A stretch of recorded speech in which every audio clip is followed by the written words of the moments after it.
गीता में अर्जुन को स्वयं भगवान कह रहे हैं कि उस परमेश्वर की शरण में जा, उसके लिए उन संतों के पास जा जो तत्वदर्शी हो। इसी प्रकार हजरत मोहम्मद को उनका अल्लाह कह रहा है कि कोई और पूर्ण परमात्मा है, उसको पाने के लिए उन तत्वदर्शी संत की तलाश कर। वो प्रभु कौन है, ये जानने के लिए कृपया अवश्य सुनिए जगत गुरु तत्वदर्शी संत रामपाल जी महाराज के अमृत वचन।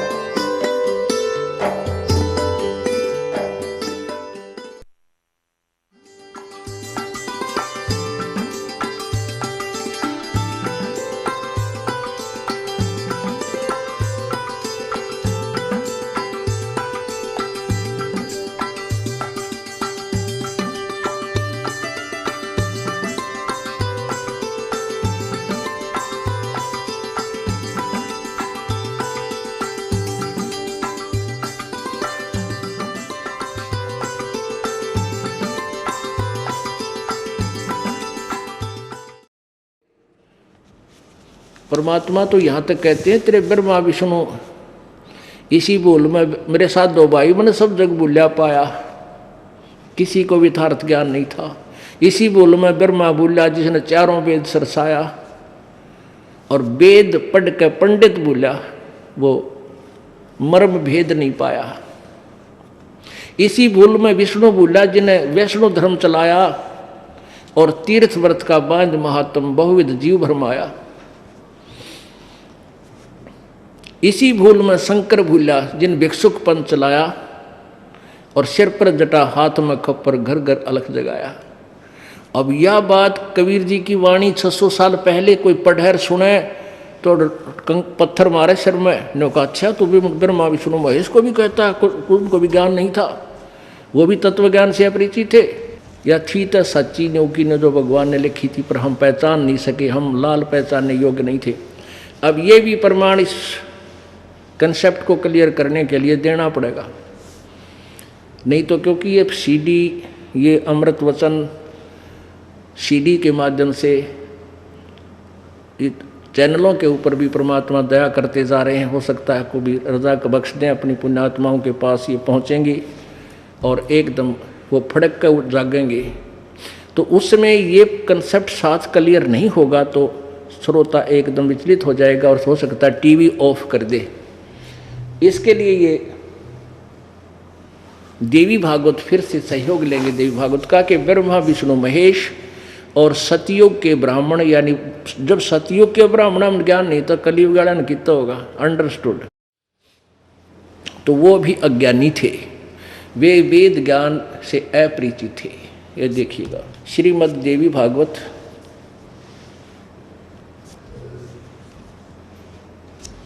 गीता प्रेस गोरखपुर से प्रकाशित है।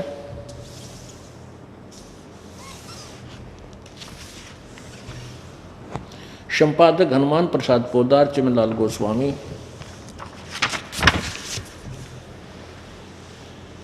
प्रकाशक व मुद्रक हैं गीता प्रेस गोरखपुर, गोविंद भवन कार्यालय, कोलकाता का संस्थान। इसके प्रश्न नंबर 28 पर देखते हैं, ब्रह्मा और विष्णु को कितना ज्ञान था, नारद को कितना ज्ञान था। संक्षिप्त देवी भागवत प्रथम सकंद प्रश्न नंबर 28 पे।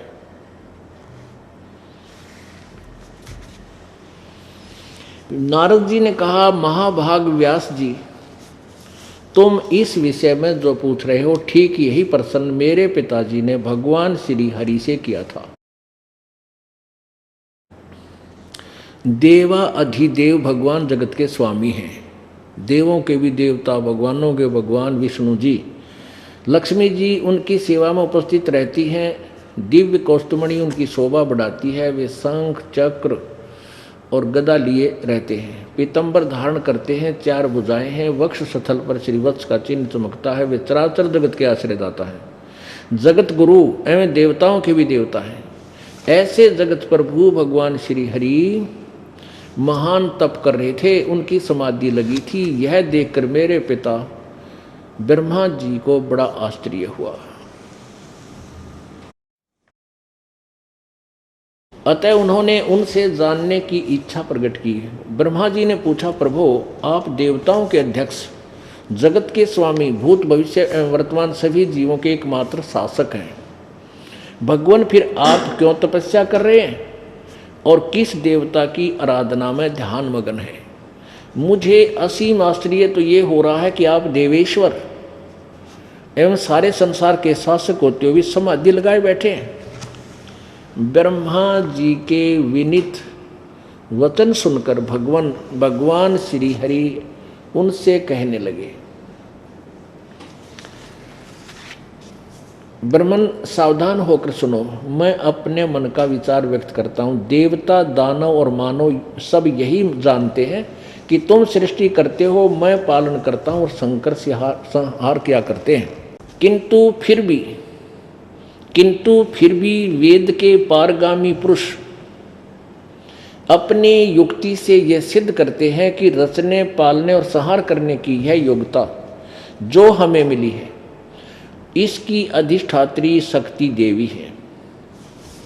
आगे देखिए, उस शक्ति के अभाव में तुम इस संसार की सृष्टि नहीं कर सकते, मैं पालन करने में सफल नहीं हो सकता और रुद्र से संहार कार्य होना भी संभव नहीं। ब्रह्मा जी, हम सभी उस शक्ति के सहारे अपने कार्य में सदा सफल होते आए। सुवर्त, प्रत्यक्ष और परोक्ष दोनों ही उदाहरण मैं तुम्हारे सामने रखता हूँ। सुनो, यह निश्चित बात है कि उस शक्ति के अधीन होकर ही मैं इस शेष नाग की सैया पर सोता और सृष्टि करने का अवसर आते ही जाग जाता हूँ। मैं सदा तप करने में लगा रहता हूँ, उस शक्ति के शासन से कभी मुक्त नहीं रह सकता। कभी अवसर मिला तो लक्ष्मी के साथ सुखपूर्वक समय बिताने का सौभाग्य प्राप्त होता है। मैं कभी तो दानों के साथ युद्ध करता हूँ। अखिल जगत को भय पहुँचाने वाले दैत्यों के विकराल शरीरों को शांत करना मेरा परम कर्तव्य हो जाता है। यहाँ कमाल कर दिया। 29 पृष्ठ पर पढ़ रहे अब हम। भगवान विष्णु जी कह रहे हैं कि मुझे सब प्रकार से शक्ति यानी दुर्गा के अधीन होकर रहना पड़ता है। उन्हीं भगवती शक्ति का यानी दुर्गा का मैं निरंतर ध्यान किया करता हूँ। ब्रह्मा जी, मेरी जानकारी में इन भगवती शक्ति से, दुर्गा से बढ़कर दूसरा कोई भगवान नहीं, कोई देवता नहीं। आलिया ओड एंड भगवान श्री विष्णु जी के ज्ञान का ये कह रहे हैं कि मैं दुर्गा तो ऊपर कोई देवता नहीं मानता, इससे ऊपर कोई भगवान न को नहीं, मैं तो इससे का ध्यान करता हूँ और हमेशा हठ योग तप करता रहता। अब दुर्गा क्या बता रही है? दुर्गा 562 पृष्ठ पे और 7वें स्कंद में हिमालय को ज्ञान दे रही है और ब्रह्म के बारे में बता रही है कि उसका ओम नाम है, एक वही पूजा के योग्य है और सभी पूजाएं त्याग दो। वो ब्रह्मलोक में रहता, उसका ओम मंत्र है, उसी की पूजा करो। अरे तेरा गजब भैया। अब देखिएगा, ये है 7वां स्कंद, 7वां स्कंद संक्षिप्त देवी भागवत 562 पृष्ठ। हम यहाँ से पढ़ेंगे। देवी के द्वारा हिमालय राजा को ज्ञानोपदेश, ब्रह्म स्वरूप का वर्णन। श्री देवी कहने लगी, पर्वतराज, कि इसने देवी ने पहले तो अपनी पूजा के बारे में बताया, मेरी पूजा करे तो मैं इतना लाभ दे सकती हूँ और मेरा ऐसी साधना करे। फिर कहती है उस ब्रह्म का क्या स्वरूप है, यह बतलाया जाता है, जो प्रकाश रूप, सबके अत्यंत समीप में स्थित, हृदय रूप गुहा में स्थित होने के कारण गुहातर नाम से प्रसिद्ध और महान पद अर्थात परम प्राप्य है। वह समस्त प्रजा के ज्ञान से परे है, उस किसी की बुद्धि में आने वाला नहीं है, ऐसा तुम जानो। वह परम सत्य, हम अब थोड़ा सा शॉर्ट में चलते हैं। परम सत्य और अमृत अविनाशी तत्व है। सौम्य उस वेदने योग लक्ष्य का तुम वेदन करो, मन लगाकर उसमें तन्मय हो जाओ। सौम्य उपनिषद में कथित महान अस्त्र रूप धनुष लेकर उस पर उपासना द्वारा तीक्ष्ण किया हुआ बाण संधान करो और भावनागुत चित्त के द्वारा भाव अनुगत चित्त के द्वारा उस बाण को खींचकर उस अक्षर रूप ब्रह्म को लक्ष्य बनाकर वेधन करो। पर वह ओम तो उसका धनुष है, जीवात्मा बाण है और ब्रह्म को लक्ष्य कहा जाता है। आगे देखो, उस एकमात्र परमात्मा को ही जाने, दूसरी सब बातें छोड़ दे। किसी की पूजा मत करो, केवल एक ब्रह्म की पूजा करो। यही अमृत रूप परमात्मा के पास पहुंचने का पुल है। संसार समुद्र से पार होकर अमृत स्वरूप परमात्मा को प्राप्त करने का यही सुलभ साधन है। जिस प्रकार रथ के चक्र में आरे लगे होते हैं, इसी प्रकार शरीर की संपूर्ण नाड़ियां हृदय में एकत्रित स्थित हैं। उस हृदय में वही विविध रूप में प्रकट होने वाला परब्रह्म संचरण करता, अंतर्यामी रूप से वर्तमान रहता है। उस आत्मा का ओम के जप के साथ ध्यान करो। इससे अज्ञान में अंधकार से परे, सर्वथा परे, संसार समुद्र से पार जो ब्रह्म है उसको पा जाओगे, तुम्हारा कल्याण हो। और वो कहाँ रहता है? 563 पृष्ठ पे 7वें सकंद में, ये 7वां सकंद है। वह सबका आत्मा ब्रह्म, ब्रह्मलोक दिव्य रूप दिव्य आकाश में रहता है, स्थित है, वहां बैठा है। अच्छा, एक वो ब्राह्मण और रह गया, और सुनो 414 पृष्ठ पे, इसी पे, इसके 414 पे ये लिखा है कि ब्राह्मण कल सतयुग में ब्राह्मण वेद के बड़े विद्वान थे। छठा अध्याय संक्षिप्त देवी भागवत 414 पृष्ठ पे जन्मेजय ने पूछा, महाभाग किस युग में कैसा धर्म का स्वरूप है, इस संपूर्ण विषय को विशेष रूप से बताने की कृपा कीजिए। व्यास जी बोले, जन्मेजय को बता रहे हैं व्यास, वेद व्यास जी जो राइटर ऑफ द पुराणों का लेखक। राजन, यह निश्चय है कि सतयुग में ब्राह्मण वेद के पूर्ण विद्वान थे और उनके द्वारा निरंतर भगवती जगदम्बिका की आराधना होती थी। भगवती का दर्शन करने के लिए उनका मन सदा ललायित रहता था। जय हो वेद व्यास की। अब देख लो पुण्यात्माओं, हाथों हाथ सच्चाई मिलेगी आपको, हाथों हाथ।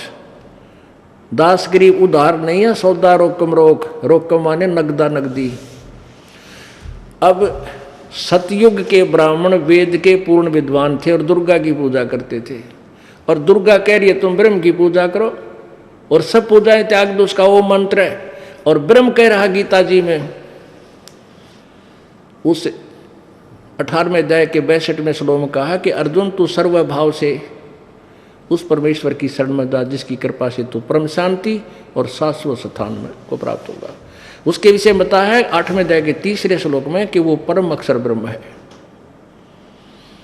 गीता जी अध्याय नंबर 8 के श्लोक नंबर 13 में गीता ज्ञानदाता कहता है, मेरा एक वो मंत्र है, मुझ ब्रह्म का केवल एक वो मंत्र है, इसका अंतिम श्वास तक सुमन करता हुआ जो जाता है वो मुझे प्राप्त होता है, मेरे वाली गति से को प्राप्त होता है।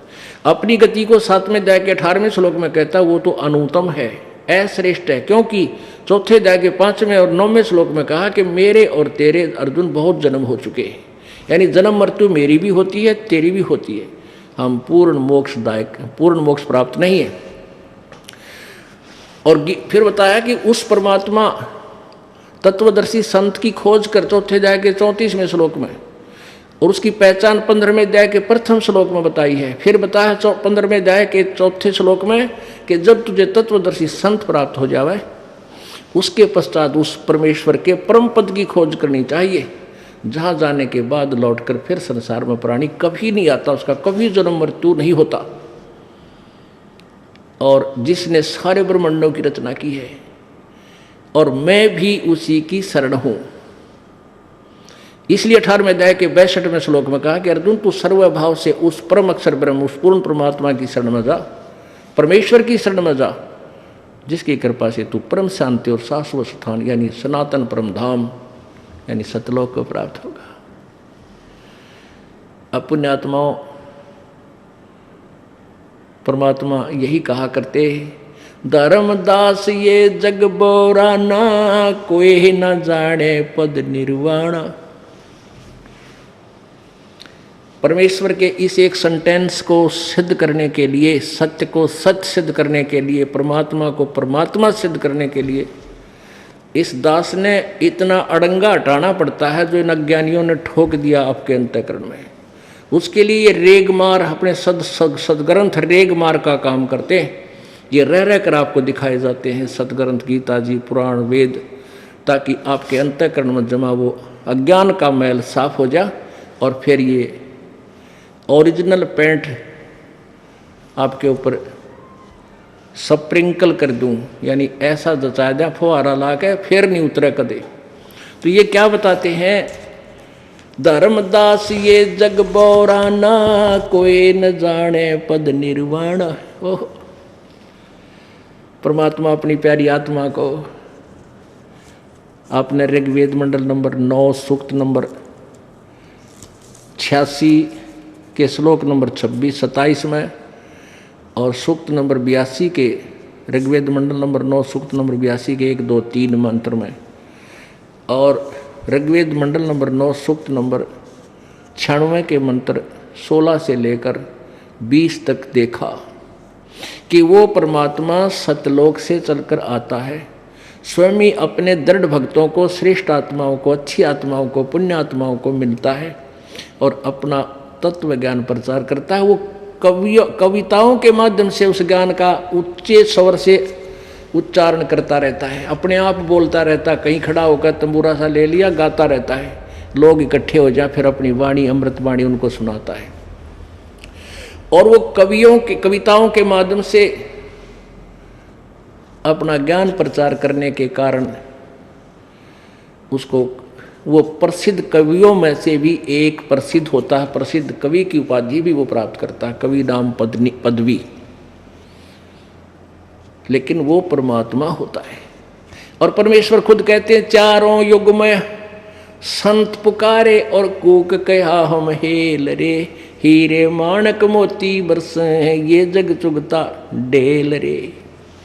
परमेश्वर स्वयं कहते हैं कि चारों युग में आते हैं हम, मैं भी आवाज लगा लगा कर हेल माने ऊंची आवाज में बोलकर सुनाता हूँ, आवाज लगा कर रुक के मार के कह रहा हूँ। और मेरे संत भी मेरी महिमा से परिचित होने के बाद वो भी ऐसे ही ढोल के डंके पर सत्य बोलते हैं। लेकिन ये भोली आत्मा, ये कंकर पत्थर लालड़ी, ये डले ढो रहे हैं और तत्व ज्ञान रूपी उन मोती और हीरों से अपरिचित होने से उनको स्वीकार नहीं करते।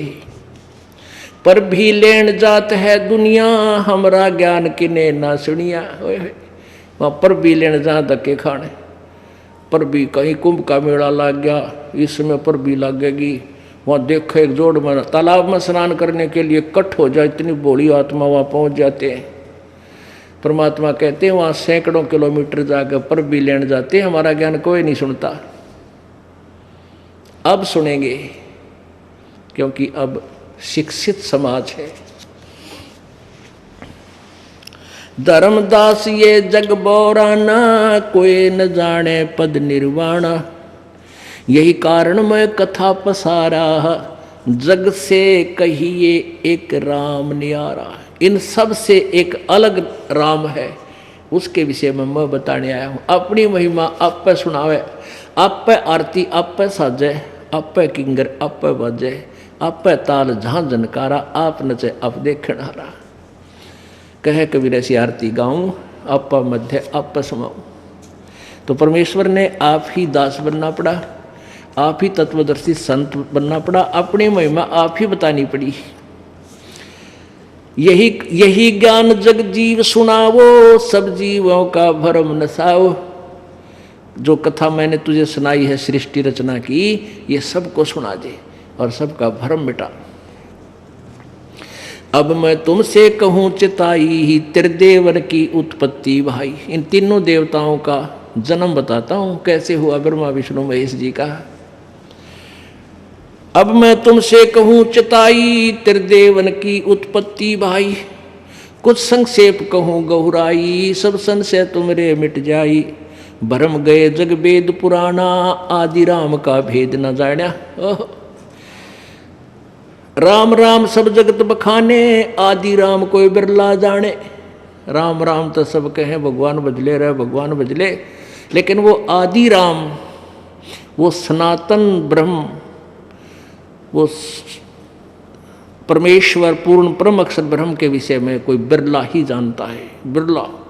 गीता जी अध्याय नंबर 7 के श्लोक नंबर 19 में कहा है, गीता ज्ञानदाता कहता है, बहु नाम जन्मा नाम अंते ज्ञानवान माम प्रपद्ये। ओहो। और वासुदेव सर्वमिति स्वयं आत्मा सु दुर्लभ। बहु नाम जन्मा नाम अंते, यानी बहुत जन्म मनुष्य के, कोई बहुत सारे जन्म किसी को प्राप्त हुए हों, उसके किसी एकाध जन्म में, अंत के एक जन्म में कोई मुझे ब्रह्म साधना करता है। और वासुदेव सर्वमिति, वासुदेव माने सर्वगतम ब्रह्म, सबका मालिक, कुल का मालिक, ओवरऑल कंट्रोलर, उसको वासुदेव बोलते हैं, जिसकी प्रभुता सभी के ऊपर हो। तो ब्रह्मा विष्णु महेश ये तो केवल 3 लोक के एक एक विभाग के मिनिस्टर, मंत्री, राम प्रभु स्वामी हैं। एक ब्रह्मांड में पृथ्वी लोक, ऊपर स्वर्गलोक और नीचे पाताल लोक, इन 3 लोकों पर ये एक एक विभागीय राम है, मंत्री हैं, मालिक हैं। रजगुण विभाग के ब्रह्मा जी, सतगुण विभाग के विष्णु जी, तमगुण विभाग के शिव जी। और इनका पिता एक ब्रह्मांड में ये ब्रह्म समझो मुख्यमंत्री है, ये भी स्वामी है, लेकिन ये वासुदेव नहीं है। सब ब्रह्मांडों के ऊपर इनका अस्तित्व नहीं है, सब जगह व्यापक नहीं है। वासुदेव माने सब जगह जिसकी सत्ता हो, जो सबके जिसके अंतर्गत सब ब्रह्मांड आते हो। पर ब्रह्म जो अक्षर पुरुष है वो 7 संख ब्रह्मांड तक ही सीमित है, वो भी वासुदेव नहीं है। कबीर परमेश्वर परम अक्षर ब्रह्म, जिसने सब ब्रह्मांडों की रचना की, जो सबके ऊपर ओवरऑल कंट्रोल है, इंक्लूडिंग ब्रह्म और परब्रह्म, इन सब के ऊपर भी वो कुल मालिक है, वो वासुदेव है। और वही पूजा के योग्य है, वही पाप नाशक है, वही पूर्ण मोक्षदायक है, वो वास्तव में अविनाशी है। कहते हैं ये बताने वाला महात्मा संत तो तुझे बहुत मुश्किल से मिलेगा। इनका अनुवाद ही गलत किया अनुवादकर्ताओं ने। इसका वास्तविक अर्थ ये बनता है कि बहुनाम जन्मानाम अंते ज्ञानवान माम प्रपद्यते। बहुत बहुत के जन्मों में, अंत के जन्म में कोई ज्ञानी आत्मा जो मेरे ब्रह्म तक भक्ति करती है, नहीं तो नीचे देवी देवता उलझे रहते हैं ये। और वासुदेव सर्वमिति, ये वासुदेव ही सब कुछ है, स महात्मा सुदुर्लभ है। ये ज्ञान देने वाला तो बड़ी मुश्किल से वो संत मिलेगा। तो यही परमात्मा कह रहे हैं परमेश्वर कबीर जी।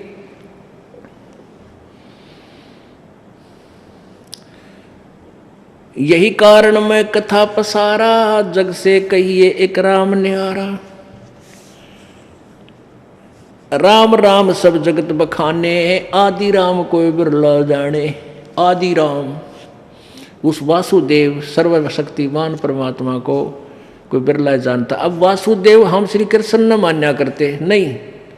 श्री कृष्ण के पिताजी का नाम था वासुदेव, और वासुदेव यानी समर्थ स्वामी, वेदों में अच्छे वर्ण शब्द निकाल करके गुरु लोग अपने यजमानों के बालका का नाम रखा करते। तो उस वेदों से ये वासुदेव शब्द लेकर के वासुदेव उसका वासुदेव नाम रखा गया था श्री कृष्ण जी के फादर का। अब वासुदेव श्री कृष्ण जी वासुदेव नहीं थे, वासुदेव के पुत्र थे, और वो सर्वव्यापक नहीं थे। वो तो एक 3 लोक के एक विभागीय सतोगुण विभाग के स्वामी हैं, राम हैं, मालिक हैं। वासुदेव सर्वव्यापक नहीं, सबके ऊपर वो सत्ता उनकी नहीं है, वो सबके ऊपर मालिक नहीं। तो यहाँ परमात्मा कहते हैं राम राम सब जगत बखाने, आदि राम कोई बिरला जाने।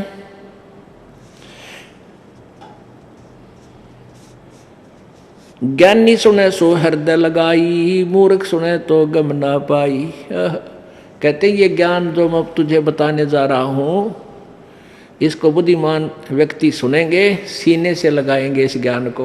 ओहो रे कहाँ छुपा था ये।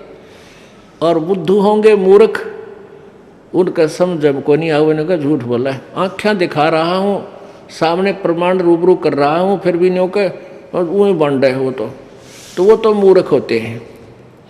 परमात्मा कहते हैं जो इतना प्रत्यक्ष ज्ञान देख कर भी हमारे पास नहीं आते हैं, हमारे ज्ञान को नहीं सुनते हैं, और उन चतुर प्राणी यानी उन चतुर संतों के अज्ञानियों के चिपके रहते हैं, उनके विषय में क्या बताया कि चातुर प्राणी चोर हैं, मूड मुग्ध हैं, ठोठ, संतों के नहीं काम के, उनको दो गलजोट के आख्या देख के भी जो नहीं मानते, और उन चतुर प्राणी अज्ञानियों के चिपके पड़े हैं जो चतुरता से मूर्ख बनाए बैठे हैं। तो कहते हैं चातुर प्राणी चोर हैं, वो तो चोर हैं, चोर का अर्थ है वो सही ज्ञान प्रचार नहीं कर रहे हैं, वो तो झूठे हैं, झूठा ज्ञान प्रचार कर रहे हैं। अब वो तो सच्ची सामने आने नहीं देंगे, वो तो बताएंगे नहीं सच। आपने खुद लाल लालड़ी पहचाननी पड़ेगी। तो इसलिए कहते हैं वो चातुर प्राणी तो चोर हैं, और वो मूड मुग्ध है, ठोठ, जो प्रत्यक्ष उनकी इतिहास देख करके वो सारा झूठ बोल रहा, उनके पास कोई ज्ञान नहीं, मंत्र नहीं, और फिर भी नहीं इधर आ रहे। तो कहते हैं हमारे काम के नहीं है वो। कहते उनने के गल जोट दो, यानी वही गल जोटने का अर्थ होता है एक दूसरे के रस्सा बांध दिया अगर पशु का पशु तो वो कट्ठे धक्के खाए जा। तो कहते हैं चातुर प्राणी चोर है, मूड मुग्ध है, ठोठ, वो संतों के नहीं काम के, उनके दो गल जोट। यही परमात्मा कहते हैं ज्ञानी सुने सो हृदय लगाई, मूर्ख सुने तो गम ना पाई। बुद्धिमान व्यक्ति देखेगा सुनेगा तो सीने से लगाओगा, ओह सही पक्का ज्ञान, सही ज्ञान है तो। और मूर्ख सुनेगा नो का वही बंड है, वो तो निंदा करे, चुगली करे। रामपाल तो सारे संतां की निंदा करता है, उसका तो नाम भी ना लो मेरा आगे।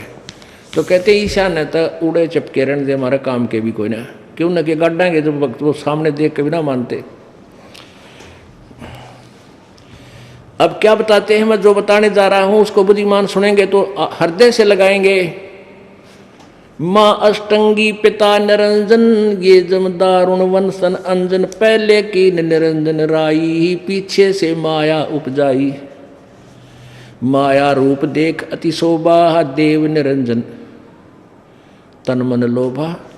कामदेव धर्मराय सताए, देवी को तुरंत धरकाए। सतलोक में दुर्गा परमेश्वर ने दुर्गा को, प्रकृति को अपनी शब्द शक्ति से एक कन्या रूप दिया था, युवा लड़की का, युवती का, और उसके अंदर हम सभी प्राणियों को सूक्ष्म रूप से बीज रूप में प्रवेश कर दिया था। इस लड़की को वहाँ अकेली देखकर ज्योति निरंजन ने इसके साथ दुर्व्यवहार करना चाहा था, तो दुर्गा ने अपनी इज्जत रक्षा के लिए इसके पेट में शरण ले ली थी, छोटा रूप बनाकर, सूक्ष्म रूप बनाकर। वहाँ से फिर प्रार्थना की प्रभु परमेश्वर कबीर जी से, तो सत्य पुरुष कबीर जी ने आकर के अपने पुत्र जोगजीत का रूप धारण करके आए और काल के पेट से दुर्गा को बाहर निकाला, और इनके 21 ब्रह्मंडों जो इसने तप करके प्राप्त किए थे ज्योति निरंजन ने, 21 ब्रह्मंडों समेत दुर्गा और निरंजन समेत वहाँ से नीचे धकेल दिया। 16 शंख कोश की दूरी पर, नील पद्म शंख, 16 शंख कोश की दूरी पर ये 21 ब्रह्मांड आकर चक्कर काटने लगे। और फिर काल ने फिर दुर्गा के साथ फिर से बदव्यवहार किया, इसके रूप पर आसक्त होकर के, और इसके साथ जबरदस्ती शादी की और 3 पुत्र उत्पन्न किए। उसके बारे में परमात्मा बता रहे हैं, और वही पुराण बता रहे हैं इनकी हिस्ट्री। श्री शिव पुराण, श्री दुर्गा पुराण, देवी पुराण, और श्री ब्रह्मा पुराण में भी, देवी पुराण में इनका वर्णन है। आप देखिएगा परमात्मा क्या कहते थे, माँ अष्टंगी पिता निरंजन, ये जमदारुण वंशन अंजन, पहले की निरंजन राई, पीछे से माया उपजाई। पहले परमात्मा के शब्द से, कबीर जी के शब्द से, वचन से निरंजन की उत्पत्ति हुई थी अंडे से, और फिर दुर्गा को परमात्मा ने ही उत्पन्न किया था। पहले कीन निरंजन राई ज्योति निरंजन, ये भगवान, ये ब्रह्म यहाँ का पैदा किया परमात्मा ने, और पीछे से माया दुर्गा की उत्पत्ति कबीर भगवान ने की थी, सत्य पुरुष ने। पहले कीन निरंजन राई, पीछे से माया उपजाई। माया दुर्गा, माया रूप देख अति शोभा, देव निरंजन तन मन लोभा। ये निरंजन देवता, ये काल भगवान कहते हैं, उस दुर्गा के ऊपर आसक्त हो गया उसके सुंदर रूप ने देख के। कामदेव धर्मराय सताए, देवी को तुरंत धर खाए। पेट से देवी करी पुकारा, हे साहिब मेरा करो उबारा। टेर सुनी तब हम ता आए, अष्टंगी को बंद छुड़वाए। सतलोक में किन्ना दुराचारी, ही काल निरंजन दीन नकारी। माया समेत दिया भगाई, 16 शंख कोस दूरी पर आई। अष्टंगी और काल अब दोई, मंद कर्म से गए बिगोई। धर्मराय को हिकमत कीना, नखरेखा से भग कर लेना। धर्मराय कीने भोग विलासा, माया को रही तब आशा। ये दुर्गा प्रेग्नेंट हुई। 3 पुत्र अष्टंगी जाए, ब्रह्मा विष्णु शिव नाम धराए। इस दुर्गा ने, अष्टंगी ने 3 पुत्र उत्पन्न किए, इनके नाम ब्रह्मा विष्णु और शिव रखे गए। 600 साल पहले मालिक ने ये बताया था। आज वही सदग्रंथ इसका समर्थन कर रहे हैं, परमेश्वर की अमरवाणी को, अमरवाणी का। 3 देव विस्तार चलावे, इनमें यो जग धोखा खावे। ये तीनों देवता रजगुण ब्रह्मा, सतगुण विष्णु, तमगुण शिव जी इस काल के ढमढमे ने चला रहे हैं, और इन देवताओं में की पूजा में ये धोखा खा रहे हैं। 3 लोक अपने सुत दीना, पुरुष गम कैसे कोई पावे। काल निरंजन जग भरमावे। कहते हैं परमात्मा के बारे में, प्रभु सतपुरुष की महिमा के जानकारी कैसे प्राप्त हो, क्योंकि ये काल सबको भ्रमित किए हुए है, सच्चाई तक जाने ही नहीं देता। पुरुष गम कैसे कोई पावे, काल निरंजन जग भरमावे। 3 लोक अपने सुत दीन्या, सुन निरंजन बासा लीन्या। अलख निरंजन सुन ठिकाना, ब्रह्मा विष्णु शिव भेद न जान्या। कहते हैं इस सुन में, प्रत्येक ब्रह्मांड के टॉप मोस्ट प्लेस पे, सबसे ऊपर शिखर में, वहाँ ये काल रहता है, और ब्रह्मा विष्णु महेश भी इसके विषय में अपरिचित हैं, वह भी ना जानते। ये तो कबीर भगवान जो सुप्रीम पावर है, जो ब्रह्मा विष्णु, इसका काल ज्योति निरंजन का भी फादर है, ब्रह्मा विष्णु महेश का जो दादा है पूर्ण ब्रह्म, उसने आकर के ये यथार्थ ज्ञान हमें बताया। जिसने सारी सृष्टि रची है, वही सच्चाई बता सकता है। 3 देव सो उनको धावे, निरंजन का वो पार न पावे। ये ब्रह्मा विष्णु महेश भी समाधि लाला छक लिए, इनको भी ब्रह्म की प्राप्ति नहीं हुई। आखिर में सभी ने लिख दिया परमात्मा निराकार है, निराकार है, निराकार है। ब्रह्मा विष्णु शिव नहीं बचाए, सकल खाए पुन दूर उड़ाए।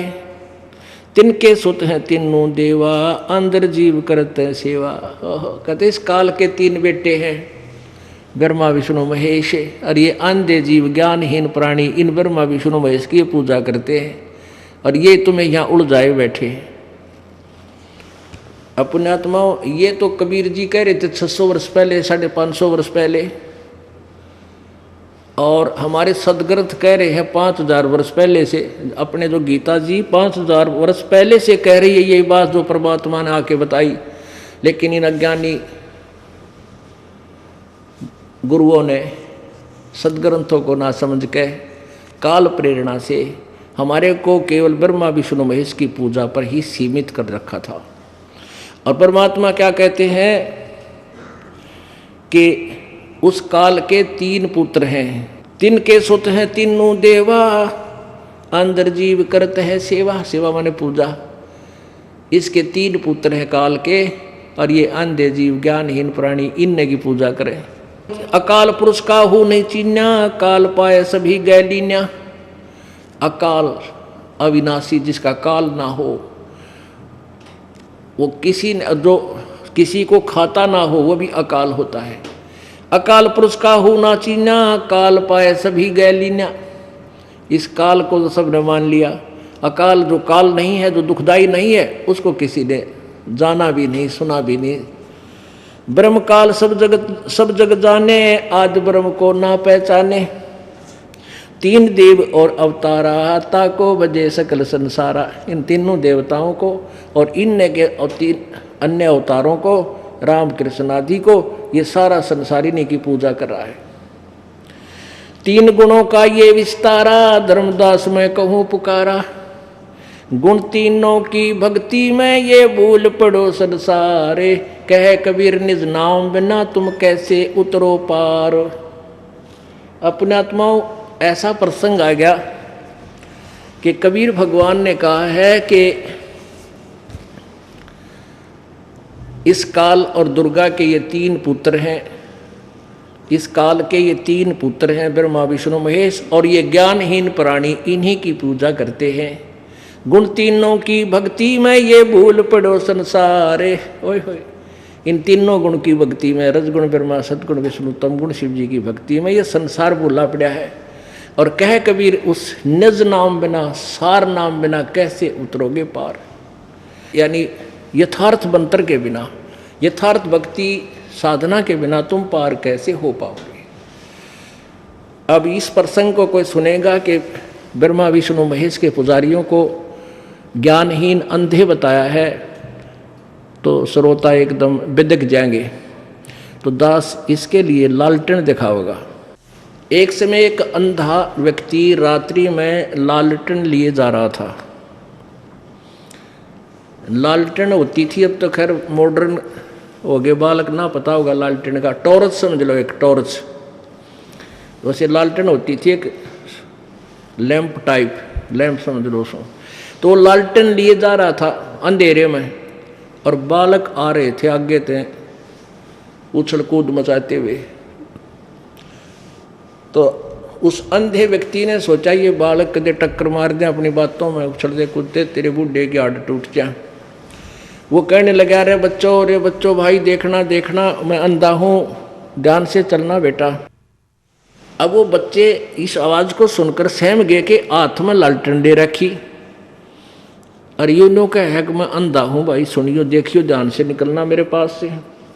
बच्चे खड़े हो गए और कहने लगे, बाबा क्या आप सचमुच अंधे हो?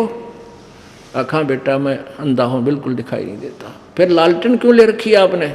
कि आप आँखों वालों के लिए कदे मेरे में टक्कर मार कर टांग तोड़ दो बुढ़े आदमी की, मुझे देखकर तुम एक तरफ का टल जाओ, अपनी जान बचा रहा हूँ भाई बेटा मत। तो पुण्यात्माओं, ये सदग्रंथ जैसे दास ने परमात्मा की वाणी को बोला, ये सत्य है कि तिनके सुत हैं, काल और दुर्गा के पुत्र हैं ये तीनों देवा, अंधर जीव करत हैं सेवा। ये ज्ञानहीन बिना ज्ञान के व्यक्ति इन ब्रह्मा विष्णु महेश की पूजा करते हैं, इन तीनों गुणों की, रजगुण ब्रह्मा, सदगुण विष्णु, तमगुण शिव जी की। तो ये तो दास ने कहा है परमात्मा की अमरवाणी से। और ईब लालटेन दिखा दूंगा, कहते मेरी गेल खस्से को आके नू का यूँ क्यों, ऐसा क्यों बोला, हमें अंधा कैसे बता दिया। तो लालटेन दिखा दूंगा, भाई मेरे साथ ना खसना, अपने इस सदग्रंथों की रोशनी में एक साइड पकड़ जाना। इसका प्रमाण पवित्र गीता जी आपको देगा। 7वां अध्याय के आपको 5 श्लोक सुनाऊंगा, 12, 13, 14, 15, 4। कति कंसेप्ट क्लियर हो जाएगा। पहले तो ये समझें कि रजगुण ब्रह्मा है, सतगुण विष्णु, तमगुण शिव जी। इसमें आपको देवी पुराण दिखाते हैं, दुर्गा पुराण संस्कृत में, देवी भागवत महापुराण संस्कृत विद संस्कृत इन हिंदी, संस्कृत भी और हिंदी भी दोनों साथ हैं इसके। ये देखिएगा,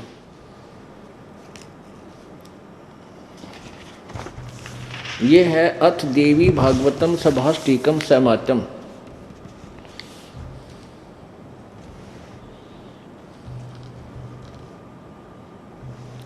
अथ देवी भागवतम सभाष्टिकम सैमात्यम। ये कहाँ से प्रकाशित है? खेमराज श्री कृष्ण दास प्रकाशन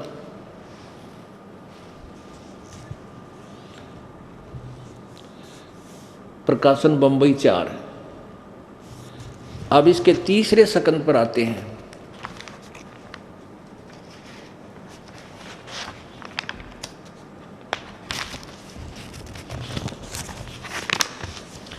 अथ श्रीमद देवी भागवते भाषा टीका युक्ते तृतीय सकंद है प्रारंभते।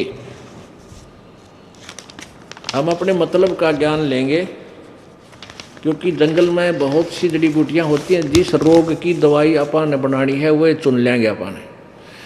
ये देखिएगा,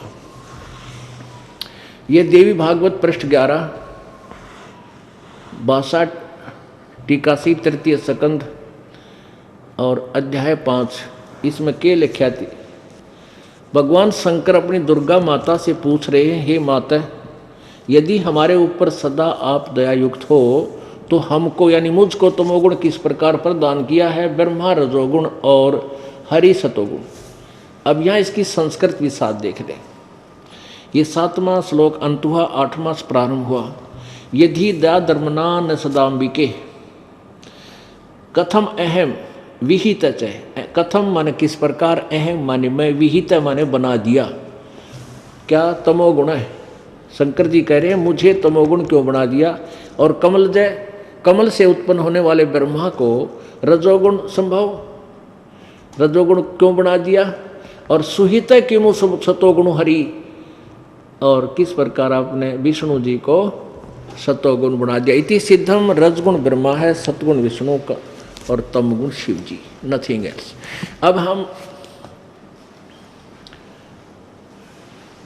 अभी आपने गीता प्रेस गोरखपुर से प्रकाशित देवी भागवत के तीसरे सकंद पर केवल हिंदी में सुना था कि ब्रह्मा विष्णु महेश स्वयं स्वीकार करते हैं कि हम दुर्गा के पुत्र हैं, हमारा जन्म और मृत्यु होता है, हम अविनाशी नहीं हैं, और हम आप ही के तीनों गुणों से उत्पन्न, हम रजगुण ब्रह्मा है, सतगुण विष्णु, तमगुण शिव जी। ये सिद्ध हो गया। अब परमात्मा, अब आपको गीता जी 7वें अध्याय के और 4 श्लोक कंसेप्ट क्लियर कर देंगे कि गीता जी में यही शब्द बोल रखे हैं, बल्कि और लताड़ रखे हैं ऐसे व्यक्तियों को जो केवल ब्रह्मा विष्णु महेश तक तीनों गुणों की भक्ति तक सीमित हैं और आगे की साधना नहीं करते। अब देखिएगा श्रीमद देवी भागवत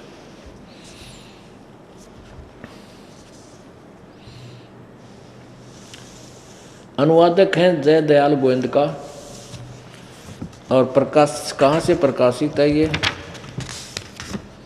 गीता प्रेस गोरखपुर से।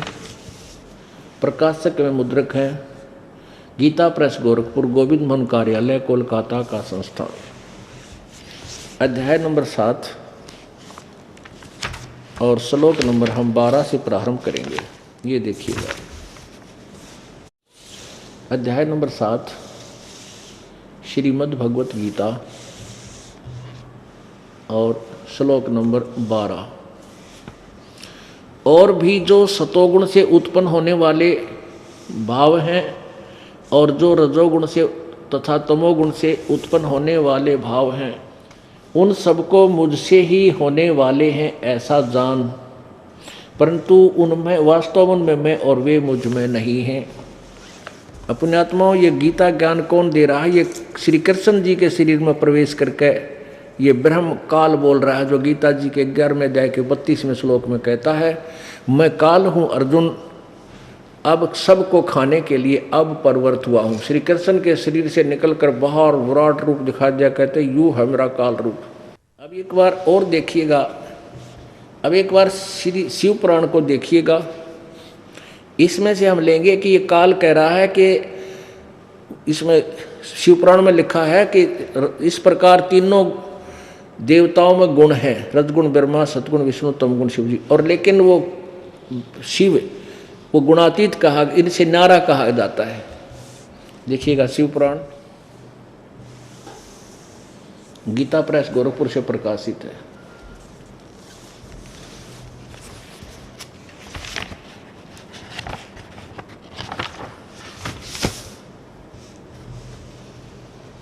संपादक हनुमान प्रसाद पोदार और प्रकाशक में मुद्रक है वही गीता प्रेस गोरखपुर, गोविंद वन कार्यालय कोलकाता का संस्थान। इसके 110 पृष्ठ पे ये देखिएगा, ये है रुद्र संहिता श्री संक्षिप्त शिवपुराण पृष्ठ 110। यहाँ लिखा है, इस प्रकार ब्रह्मा विष्णु और रुद्र इन 3 देवताओं में गुण है, परंतु शिव गुणातीत माने गए हैं, यानी इन गुणों से न्यारी, इन ब्रह्मा विष्णु महेश से अलग है। अब यहाँ एक और देखना पड़ेगा, प्रश्न नंबर 25-26 पे, कि ये काल जो है ये इन ब्रह्मा विष्णु महेश से अलग है। एक बार ब्रह्मा और विष्णु का आपस में झगड़ा हो गया। किस बात पे? ब्रह्मा बोला मैं तेरा बाप, विष्णु बोला तू मैं तेरा बाप। लट्ठम गुट्टम गुट्टा हथियार काट लिए।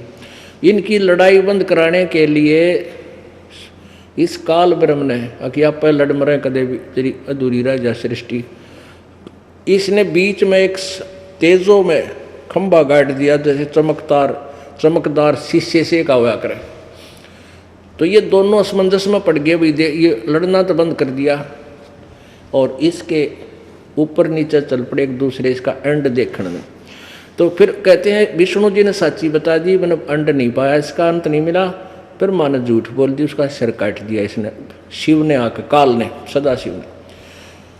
अब ये क्या, फिर ये इनसे ज्ञान सुनते हैं तो क्या प्रश्न किया, विद्वेश्वर संहिता, ये देखिएगा विद्वेश्वर संहिता इसी शिव पुराण की संक्षिप्त शिव पुराण में, ये यहाँ पर ब्रह्मा विष्णु महेश ये दोनों खड़े, ब्रह्मा और विष्णु दोनों खड़े हैं और काल ने बीच में इनका सतम खड़ा कर दिया। 25 पृष्ठ से हम देखेंगे मोटा मोटा सा। ब्रह्मा और विष्णु ने पूछा, प्रभु सृष्टि आदि 5 कर्तों के लक्षण क्या है, ये हम दोनों को बताइए। भगवान शिव बोले, ये बता रहे, हम अपना मतलब की बात पढ़ाएंगे। बोले पुत्रो तुम दोनों ने तपस्या करके प्रसन्न हुए मुझ परमेश्वर से सृष्टि और सतिथि नामक 2 कृत प्राप्त किए। सृष्टि ब्रह्मा को और सतिथि दी है विष्णु को। ये दोनों ही तुम्हें बहुत प्रिय। इसी प्रकार मेरी विभूति स्वरूप रुद्र और महेश्वर को मैं 2 अन्य उत्तम कृत संहार और तिरोभाव, ये ने है महेश्वर ने या ने मैं गलत छपा है, रुद्र और महेश्वर ने 2 अन्य उत्तम संहार और तिरोभाव जो करते हैं मुझसे प्राप्त किए। इससे सिद्ध है कि ये गीता ज्ञान जो बोल रहा है ये ब्रह्म, ये काल रूपी ब्रह्म सदाशिव, ये ब्रह्मा विष्णु और रुद्र और महेश से भी न्यारा है। इति सिद्ध खुद कहता है गीता ज्ञान कराते हुए कि ये तीनों क्या कह रहा है कि इन तीनों से, रजगुण ब्रह्मा से सृष्टि, तमगुण सतगुण विष्णु जी से सतिथि और तमोगुण विष्णु जी से, तमोगुण शिव जी से संहार जो हो रहा है, ये सभी इनका मुख्य कारण तो मैं ही हूँ, लेकिन मैं इनमें नहीं, मैं इनसे दूर हूँ। यो 21वें ब्रह्मांड में रहता है। पुण्यात्माओं ये विचार करना है कि काल को श्राप लगा हुआ है 1 लाख मानव शरीरधारी प्राणियों का निताहर करने का। उसके लिए ये अपने तीनों पुत्रों को भ्रमित करके रखता है और तीनों को एक एक गुण युक्त कर दिया। ये बाद में कभी कहानी सुनाएंगे, जो समय आएगा सृष्टि रचना में आपको पता चलेगा ये दुर्गा और शिव ने कैसे इनको रजगुण तमगुण सतगुण युक्त उत्पन्न किया। अर्थात रजगुण ब्रह्मा है, सतगुण विष्णु, तमगुण शिव जी, सिद्ध हुआ। तो यहाँ गीता जी अध्याय नंबर 7 के श्लोक 12 में जो कहा है कि सतगुण विष्णु से, तो तमगुण से और रजगुण से जो भी भाव उत्पन्न होते हैं, रजगुण से ब्रह्मा से उत्पत्ति, सतगुण विष्णु से सृष्टि सतिथि और तमगुण शिव जी से जो संहार हो रहा है, इसका मुख्य कारण तो मैं ही हूँ, परंतु मैं इनके आसपास नहीं, इनसे गुप्त रहता हूँ, अलग रहता हूँ। फिर देखिए अब ये समझ में आओगी 4 श्लोक। अध्याय 7 फिर 12 पढ़िए। और भी जो सतगुण से उत्पन्न होने वाले भाव हैं और जो रजोगुण तथा तमोगुण से उत्पन्न होने वाले भाव हैं उन सब को तो मुझसे ही होने वाले ऐसा जान, परंतु वास्तव उनमें मैं और वे मुझ में नहीं है। अब 13वें में गुणों के कार्य रूप सात्विक, राजस और तामस, इन तीनों प्रकार के भावों से ही सारा संसार प्राणी समुदाय मोहित हो रहा है। इन तीनों गुणों से परे, ब्रह्मा विष्णु महेश से ऊपर परे मुझ अविनाशी को नहीं जानता। ये ब्रह्म कह रहा है कि ये ब्रह्मा विष्णु महेश तक इनकी बुद्धि सीमित है, इन तीनों गुणों को इन्हीं की पूजा में लगे रहते हैं, इनसे परे मुझ ब्रह्म को नहीं जानते। आगे देखना 7वें अध्याय का 14वां श्लोक। क्योंकि यह अलौकिक अति अर्थात अति अद्भुत त्रिगुणमयी मेरी माया, रजगुण ब्रह्मा, सतगुण विष्णु, तमगुण शिव जी के द्वारा फैलाया गया जाल, माया माने जाल भी होता है, मेरी माया बड़ी दुस्तर है। त्रिगुणमयी मेरी माया बड़ी खतरनाक है। और जो पुरुष, जो साधक मुझको निरंतर भजते हैं, यानी ब्रह्म साधना करते हैं, वो इस माया का उल्लंघन कर जाते हैं, वो ब्रह्मा विष्णु महेश से मिलने वाले लाभ से ऊपर उठ जाते हैं। इसका ये अर्थ है। आगे देखना 15वें में तोड़ पाड़ दिया, कमाल कर दिया। माया के द्वारा ओहो ब्रह्मा विष्णु महेश से मिलने वाले लाभ तक ही जो सीमित है, इनसे आगे इनकी बुद्धि उठती नहीं। जिनका ज्ञान धरा जा चुका है, यानी ब्रह्मा विष्णु महेश तक की जो पूजा करते हैं, वो आसुर स्वभाव को धारण किए हुए, मनुष्यों में नीच और तेरा गजब हुई हो। और दूषित कर्म करने वाले मूर्ख माम मुझको नहीं भजते, मेरी पूजा नहीं करते, ब्रह्म कह रहा है। अब कर दिया कंसेप्ट क्लियर गीता जी ने कि तीनों गुणों रजगुण ब्रह्मा, सतगुण विष्णु, तमगुण शिव जी के द्वारा ही तक जिनका बुद्ध ज्ञान हरा जा चुका है, इनकी महिमा से आगे कोई सुनने को तैयार ही नहीं है, इन्हीं की तक पूजा करते हैं। वो आसुर स्वभाव को धारण किए हुए राक्षस स्वभाव को, मनुष्यों में नीच दूषित कर्म करने वाले मूर्ख, वो कहते हैं मेरी साधना भी ना करते, ब्रह्म तक की भी साधना ना करते। फिर 7वें अध्याय के 16, 17 में और 18 में अपनी महिमा, अपने ज्ञान, अपने साधकों के विषय बताया है। वो कहते हैं मेरी साधना, ब्रह्म साधना भी 4 प्रकार के करते हैं, और मेरे वाली साधना करने वाले ज्ञानी जो अच्छी आत्मा है वो है तो अच्छी आत्मा, लेकिन मेरे 7वें अध्याय के 18वें श्लोक में, लेकिन वो मेरे वाली अनुत्तम घटिया साधना में व्यस्त है। और 7वें अध्याय के 18वें 19वें श्लोक में कहा कि बहुत से जन्मों के अंत के जन्म में कोई ज्ञानी मेरी ब्रह्म तक की साधना करते ना तो नीचे के सतर में उलझे रहते हैं। और वासुदेव सर्वशक्तिमान परमात्मा के विषय में जानकारी देने वाले महात्मा बहुत थोड़े हैं भाई। अब ये राक्षस स्वभाव तीनों देवताओं के रजगुण ब्रह्मा, सद्गुण विष्णु, तमगुण शिव जी के पुजारियों को ऐसी उपमा क्यों दी? जैसे उदाहरण हिरण्यकशिपु ने रजगुण ब्रह्मा जी की साधना की थी, अपने पुत्र का शत्रु हो गया, उससे सिद्धि प्राप्त करके हल्दी की गांठ लेकर पंसारी बन गया। अपने पुत्र प्रहलाद का शत्रु बन गया और राक्षस कहलाया। परमात्मा ने आकर उसका पेट पाड़ा नरसिंह रूप धारण करके। अब जैसे भगवान शिव तमोगुण की साधना की थी,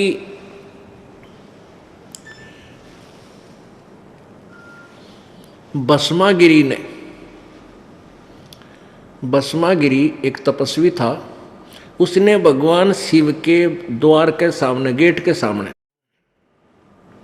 12 वर्ष तक शीरासन पर ऊपर ने पैर नीचे ने सिर करके साधना कठिन तप किया। एक दिन पार्वती जी ने प्रार्थना की भगवान शिव से कि भगवान आपका सेवक और कितना दुखी, आपसे क्या मांगता है, आप तो समर्थ हैं और कर दो कल्याण। अब शिव जी ने कहा मांग भाई भस्मागिरी, क्या मांगता है? भस्मागिरी बोले कि वचनबद्ध हो प्रभु तब मांगू। भगवान शिव जी बोले भाई तथास्तु, वचनबद्ध हो गया, मांग क्या मांगता है? तो उसी समय भस्मागिरी खड़ा हो गया और कहने लगा भगवान ये कड़ा दे दो जो आपके हाथ में है। अब भगवान शिव ने सोचा कि वे जंगल में रहने वाला साधक है, अपनी रक्षा के लिए मांग रहा होगा, क्योंकि भस्म कड़ा एक ऐसा सिद्ध किया हुआ था भगवान शिव के द्वारा कि जिसके भी सिर के ऊपर एक बार न्यू करके न्यू कह दे भस्म, उसका वो राख हो जाता था। और भस्मागिरी में क्या बीमारी थी, उसमें क्या मलिनता थी, उसका क्या उद्देश्य था कि उसने पहले ये सोच रखा था कि भगवान शिव को प्रसन्न करके भस्म कंडा लेकर इसने फूंक दूंगा, पार्वती को अपनी पत्नी बनाऊंगा। भगवान शिव को ज्ञान नहीं था ये दुष्ट किस उद्देश्य से ऐसा कठिन तप कर रहा है। अब भगवान शिव ने वो निकाल कर दे दिया कि ले बच्चा ले जा। अब भस्मागिरी बोला ले जाऊं कीते इब तो न संवारूंगा, अब तुझे भस्म करूंगा और पार्वती को अपनी पत्नी बनाऊंगा। होले शिव जी होशियार। भगवान शिव जी ने देखा तो दुष्ट रह पीछे पड़ दिया सचमुच। तो भगवान शिव जी आगे आगे और भस्मागिरी पाछे पाछे जैसे जोटेबाज जाग रहे। अब पुण्यात्माओं यहाँ विचार करो, जिन भगवानों को हम अविनाशी कहते थे तो भस्म कड़े डर के क्यों भाग लिया? अविनाशी होता तो कहता आजा भाई कर, आधे खुतरे खड़े ने। जैसे परमात्मा कबीर जी को उबलते तेल के कढ़ाई में डाल दिया, नहीं जले न्यू के न्यू बैठे भगवान। जेरे कुएं में डाल कर ऊपर काकर पत्थर झाड़ अड़ंगा ठोक दिया, सिकंदर लोधी के दरबार में बैठे पाए भगवान। अविनाशी तो इनको कहते हैं। अब भगवान ने परमेश्वर ने आके, अब हम तो विष्णु जी कहा करते थे, कोई बात नहीं, वो महिमा का भूखा नहीं है प्रभु, तो कहते हैं फिर विष्णु जी ने आकर के पार्वती रूप बना के और भस्मागिरी का आगे खड़ी हो गई। भस्मागिरी भी रुक गया, उसको पता था शिव जी तो डटे नहीं, तेरे हाथ में जब तक कड़ा भस्म कड़ा है। पार्वती आए गई, बस ठीक है, इसकी सुनते हैं क्या कहना चाहती है। तो पार्वती रूप में भगवान ने कहा क्यों भाग रहे हो, अब वो नहीं आएगा तेरे पास जब तक भस्म कड़ा है, आजा डांस करके दिखा मुझे। अब आपको पता है इस कथा का वैसे तो भस्म कड़ा से वो गंडहत नाच नचाया। अब वो कह रहा था मुझे नाचना नहीं आता, पार्वती रूप में भगवान बोले मैं सिखाऊं तेने नाचना, डांस करना, इस हाथ को ऐसे कर, इसको ऐसे कर, इस टांग को ऐसे कर, इस हाथ को और ऊपर ला। जब वो ऊपर आ गया ना सर के ऊपर, जब वो जिस हाथ में कड़ा ले रहा था ना, चौकस पकड़ रहा था, वो आ गया सर पे, भगवान ने कह दिया भस्म। वो भस्म कड़ा से भस्मागिरी भस्म हो गया। उसके बाद वो भस्मासुर कहलाया, भस्मा राक्षस। पहले भस्मगिरी था, भस्मागिरी। ये गिरी पुरी नागा नौगढ़ नाथ ये सारे तमोगुण शिव के पुजारी हैं। एक जैसे भगवान तमोगुण शिव का पुजारी था कौन? रावण। और रावण ने कैसे जुल्म किए, राक्षस कहलाया और अपनी ही जगत जननी यानी उसको सीता को, अपनी माँ को अपहरण कर लिया। और ऐसे ही भस्मागिरी अपनी ही त्रिलोक जननी यानी माता को, पार्वती को अपनी पत्नी बनाना चाहा था। तो इनमें अकल कहाँ है? इसलिए गीता जी में ये संज्ञा इनको दी है। अब एक समय हरिद्वार में हर की पैड़ी पे एक कुंभ के मेले की पर भी लगी, वहाँ नहाने का संयोग हुआ। तो सभी ये जितने भी गिरी पुरी नागा नाथ कनपाड़े और गढ़, ये सारे के सारे वहाँ अपने अपने अलग अलग समुदाय में इकट्ठे हो जाते हैं। और वैष्णु है, विष्णु सतोगुण विष्णु के उपासक, वो भी अलग से। तो जिस समय वह पर भी लगनी थी, सुबह सुबह सबसे पहले नागा ये तमोगुण शिव के पुजारी पहुँच गए वहाँ हर की पैड़ी के ऊपर स्नान के लिए खड़े हो गए। पीछे से मंडली आ गई विष्णु साधुओं की, वैष्णव की। वैष्णव ने देखा कि ये नागे नहाने को तैयार हो रहे हैं। उन्होंने आवाज़ लगाई कि ओ गाड़ो तो मत नहाइयो पहले। नागा बोले क्यों? कहने लगे हम पहले नहाएंगे, हम श्रेष्ठ हैं। नागा कहने लगे हम सर्वश्रेष्ठ हैं, हम त्यागी और बैरागी हैं, हम कोई वस्त्र भी साथ नहीं संग्रह नहीं करते और हम प्रथम स्नान करेंगे।